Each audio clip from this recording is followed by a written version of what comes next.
В течение 3 дней любой посетитель выставки достижений народного хозяйства в Москве мог увидеть гордость российского двигателестроения. Двигатель 5-го поколения ПД-14 гордо красовался у входа в павильон 69 ВДНХ, где проходил международный форум двигателестроения. Что в этом двигателе заложены достижения наших предшественников, всех поколений авиационных мотористов Отечества. Россия – одна из немногих стран мира, которая способна осуществлять полный цикл разработки, производства, испытаний и сопровождения эксплуатации этих двигателей. Мы считаем себя, и по праву считаем себя, великой авиационной державой. А великая авиационная держава должна летать на своих самолетах, на которых стоят российские отечественные авиационные двигатели. Количество гостей и участников нынешней выставки было не столь большим, как 2 года назад, но, по словам организаторов, вполне достаточным, чтобы форум прошел с успехом. К сожалению, последние 2-3 года обстоятельства сложились так, что с одной стороны санкции, с другой стороны доллар. И действительно очень многие предприятия задумались, ехать ли на форум или не ехать. И есть неопределенность какая-то с заказами и так далее. Поэтому было непросто собрать, но, к счастью, у нас имеется свой актив, связанный с этой единственной в мире двигательной выставкой или форумом, в котором есть экспозиционная часть и есть теоретическая, научно-техническая часть, то есть конгресс. После церемонии открытия форума представительная комиссия, в которой можно было встретить и Валерия Гейкина, заместителя генерального директора Объединенной двигателестроительной корпорации, и Владимира Бабкина, генерального директора Центрального института авиационного моторостроения, и Александра Иноземцева, генерального конструктора авиадвигателей, познакомилась с экспозиционной частью выставки. Одними из первых они посетили стенд корпорации ВСМПО «Ависма», которая в выставке участвует на протяжении многих лет и сегодня наряду с другими предприятиями вносит свой вклад в создание ПД-14, выпуская для него титановые изделия, пустотелые лопатки, диск вентилятора, кожух. С образцами титановой продукции, используемой в изготовлении двигателей, а также другими экспонатами авиационного назначения, представительную комиссию познакомил Дмитрий Охлопков, директор департамента продаж для авиационного рынка торгового дома корпорации ВСМПО «Ависма». Не прошел мимо стенда ВСМПО и Вячеслав Богуслаев, президент компании «Мотор Сич». И хотя заказы от украинских коллег для корпорации уменьшились, добрососедские отношения никто не отменял. На международном форуме «Мотор Сич» представила двигатель АИ-450М, который сегодня устанавливается на гражданских вертолетах австрийской компании Diamond. Мы сертифицируем в Европе его. Его признали, как говорит господин Дрис, это австрияк. Да, австрияк. Он говорит, Rolls-Royce отдыхает. Потому что здесь впервые совпали расчетные характеристики с подтвержденными ВОЗ. Это редко бывает. Но у российских производителей двигателей есть что противостоять нашим украинским коллегам. Продукция Мотор Сича сейчас активно осваивается российскими предприятиями. Уже есть планы по их импортозамещению. Поэтому в скором будущем, думаю, что мы полностью освоим весь объем, который делал Мотор Сич, я имею в виду в России освоим. К слову сказать, уже отечественный двигатель ВК-2500ПС, который установлен на большинстве российских вертолетов, после модернизации стал превосходить украинский аналог. Наиболее значимых вещей – это система ФАДЕК, то есть это система управления двигателем с полной ответственностью, да, то есть это самая современная цифровая система управления двигателем. Она применена на данной модификации. Дальше на этом двигателе, благодаря применению современной системы управления, применен функция такая, как антипомпажная, да, то есть при возможных внешних возмущениях, то есть резкие порывы ветра, возмущение, вызванное, скажем, пролетом других летательных аппаратов, что в предыдущих модификациях вызывает помпаж двигателя, данная модификация, она исключает эти вещи. Целый ряд элементов двигателя, таких болевых точек, как гибкий валик, который применялся на предыдущих модификациях, он здесь уже исключен за счет, опять-таки, системы управления. То есть по результатам эксплуатации всех предыдущих модификаций двигателей вертолетных ТВ-3 ВК-2500, вот все, что возможно было, на этом двигателе реализовано. То есть можно сказать, что это самая современная модификация вертолетного двигателя ТВ-3 ВК-2500.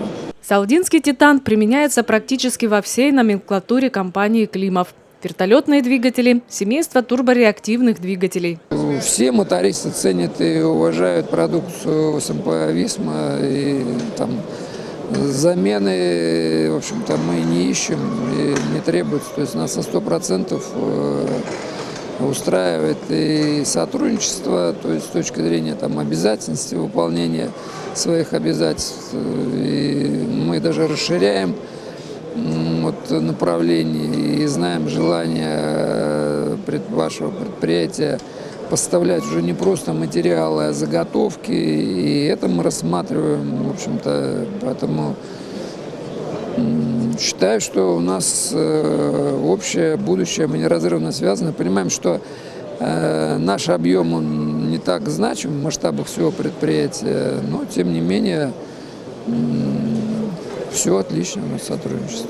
Международный форум двигателестроения собрал под своим крылом не только производителей двигателей. Свои стенды представили фирмы, обеспечивающие послепродажное обслуживание, поставляющие датчики давления, системы автоматического управления. Что может быть общего между казанским ГИПРОНИИ авиапромом и самолетостроением и авиацией? А то, что именно это предприятие может провести технологическое проектирование, в том числе объектов авиационной и космической инфраструктуры. Но на двигателестроении казанский ГИПРОНИИ авиапром представлял испытательное оборудование. Кстати, в небольшой по своим размерам камере испытать можно не только авиационную продукцию, но и сотовые телефоны и мониторы. Сегодня мы реализовываем сборку климатических камер и испытательных вибростендов. То есть на базе нашего инновационного института КНИАТ в городе Казань на Дементьево мы организовали сборку высокоточных испытательных изделий.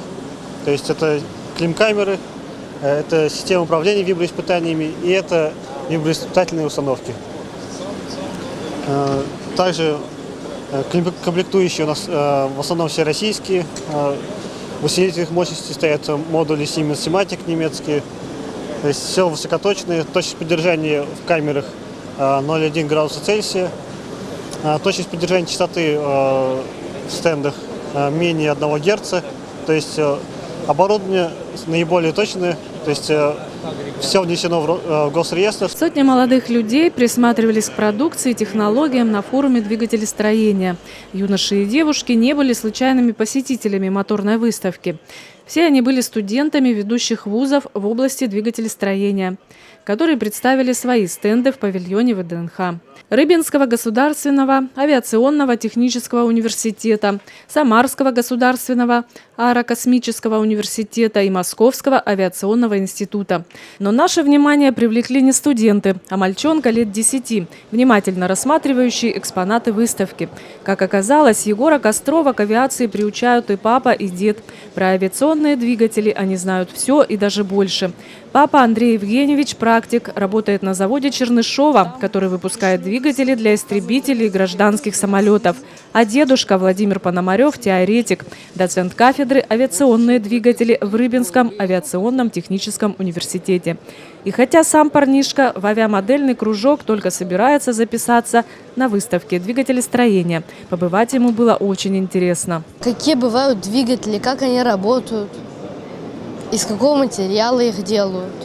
Но мне очень понравился двигатель, который стоит у входа. ПД-14 называется, да? Вот. А чем тебе понравился он?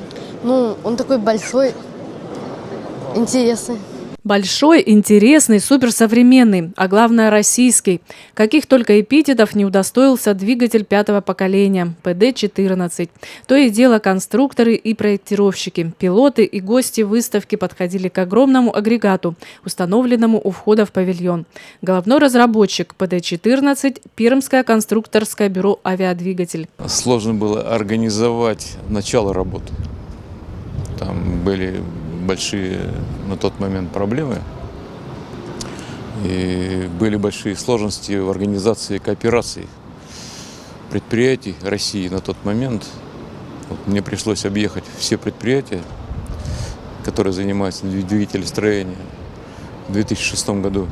И мы подписали соглашение. Значит, все директора, генеральные директора предприятий подписали соглашение по участию в данной тематике. Вот. И после этого было выделено финансирование на государственном уровне и открыта тема. И тогда пошел проект в полную силу. А до этого были небольшие такие научно-исследовательские работы в данном направлении, в задел. Вот мы все-таки надеялись, что тема пойдет, так оно и оказалось. Вот, тема пошла, и те материалы, которые мы получили в предварительной работе, они были использованы. Детали и комплектующие для двигателя создаются на нескольких предприятиях, среди которых и авиадвигатель, и Пермский моторный завод, и Рыбинский Сатурн, и многие другие. Нашему правительству проект обошелся в 37 миллиардов рублей. 13 миллиардов вложили предприятия, участвующие в реализации программы. Еще столько же надо вложить, чтобы развернуть серийное производство. А пока ПД-14 проходят летные испытания на летающей лаборатории Ил-76ЛЛ. На этом этапе нам после столь длительного перерыва пришлось очень непросто готовить летающую лабораторию. То есть летающая лаборатория тоже была в плачевном состоянии. Ее пришлось наполовину ремонтировать, делать все под данную тему. И все-таки нашли силы, все сделали вовремя практически, отставания там небольшие были. И первый этап испытаний прошел. О своем детище участникам международного форума двигателестроения рассказал генеральный конструктор, управляющий директор авиадвигателя Александр Иноземцев. Уже в следующем году должен состояться первый полет перспективного ближне-среднемагистрального пассажирского самолета МС-21. На наш вопрос, какой из двух двигателей – российский ПД-14 или же американский Pratt & Whitney, который также проходит летные испытания, будет летать на российском самолете, Александр Иноземцев ответил. Конечно, конкурент. Естественно, у нас на этом самолете будет два двигателя. Один американский, второй российский. Это решение принято иркутами, окончательное. И авиакомпании будут сами выбирать, с каким им двигателем интереснее, с тем и будут покупать. Это абсолютная правда. А как же тогда борьба за отечественного производителя? Вот и мы будем бороться. То есть он должен превосходить по каким-то качествам? Не уступать как минимум. Возможность оценить параметры нового двигателя, а также обсудить эксплуатацию других пермских моторов вместе с генеральным конструктором Александром Иноземцевым была и у пилотов. Получили два самолета. Понятно. С прекрасными двигателями. С-90. Мои ребята во главе с Черновым были ведь у вас? Да. Все это Поэтому приезжайте на завод. Приезжайте, все посмотри. Были на заводе. Сергей Сергеевич переучивался. Сдал все? Так точно. Матчасть сдал? Да. В прошлом году переучивался на двигатель ПС-90А-76 на базе Пермского моторного завода, учебный авиационный центр. И поверхностно нас ознакомили с двигателем ПД-14. Двигатель 5-го поколения.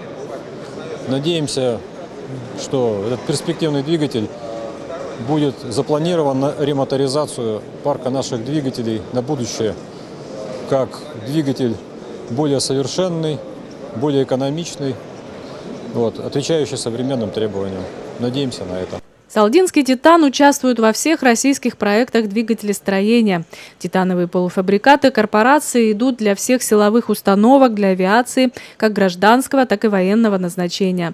Осваиваются новые титановые сплавы, развиваются новые технологии выплавки и термообработки полуфабрикатов из интерметаллидных сплавов. Немаловажную роль в корпорации отводят неразрушающим методам контроля.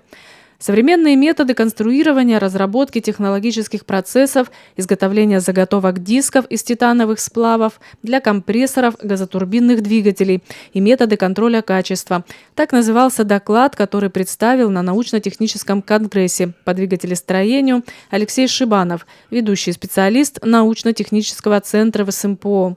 На сегодняшний день от нас Центральный институт авиационных материалов требует обеспечения ресурсов, в том числе и по неразрушающим методам контроля, обеспечения стопроцентного ультразвукового контроля. Именно введение новых технологий в ультразвуковом контроле нам помогут и обеспечить необходимый ресурс основных деталей, критических по последствиям разрушения, таких как лопатки, турбины, компрессора высокого давления, компрессора низкого давления, дисков из титановых сплавов, которые используются для изготовления сварных барабанов, компрессоров также низкого и высокого давления. И, естественно, в принципе, это была наша основная задача для приезда сюда. Для того, чтобы начать обсуждение по реализации всех этих программ. Созданы новые сплавы, освоены новые технологии, а документация, выпущенная в 80-е годы прошлого столетия, тормозит движение вперед, выступая на Конгрессе, сказал Алексей Шибанов. Поэтому необходимо менять всю нормативно-техническую документацию. Но делать это нужно совместно со всеми отраслевыми предприятиями. Уместно было бы создать рабочую группу в составе Объединенной двигателестроительной корпорации, Всероссийского научно-исследовательского института авиационных материалов, Всероссийского института легких сплавов, Центрального института авиационного моторостроения с привлечением для уточнения некоторых деталей специалистов корпорации ВСМПО «Ависма». Нужно переговорить с конструкторами и специалистами по прочности, расчетчиками о наших последних достижениях и о том, как нам нужно менять документацию, которая уже действует десятки лет, надо ее уточнять. Вот принципиально.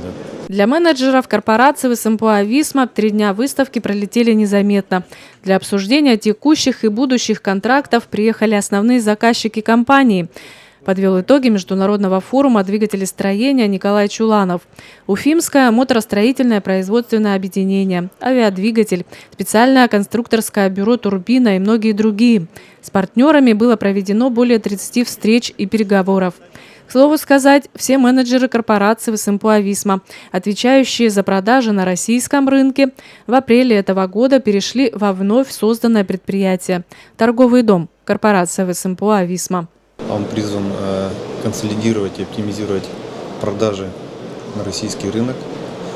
Все менеджеры, которые были заняты в корпорации продажами на российский рынок, они перешли в торговый дом, то есть без изменений направления деятельности, без изменений места работы, в смысле непосредственного места работы.